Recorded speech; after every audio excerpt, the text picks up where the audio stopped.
what is a good data trust score, and how do you establish, even metrics around data trust? So great point.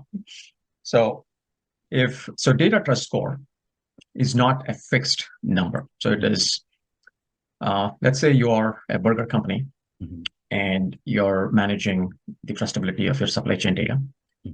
I would hazard a guess and hypothesize that if you have a few burgers extra in the shelf, you should be okay. It's not going to kill your business. You're going to survive.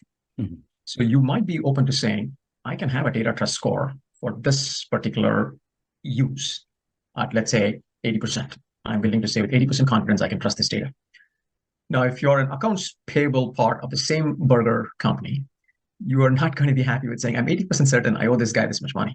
Right. You probably are going to say, I need a 99.99% certainty. I don't want to be paying out extra money. Right. So the data trust score is an indicator of where the data is comparison to where it has always been.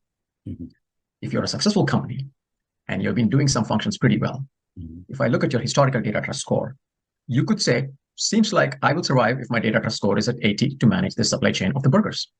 But then you could always come in and say, I want to get better at it. I want to reduce my cost. I want to have a greater control of my inventory and vendor management. I'd like to increase the data trust score further. So your baseline could be 80, but you could start going up.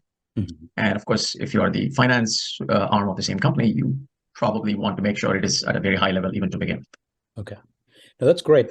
So there is no one trust score. It depends on the type of business activity and the function, right? Yes. And good in some cases is good enough, but in some cases you want the trust to be really high because that has an potential impact to operational activities or the bottom line. And that's what you're saying. Absolutely. Awesome.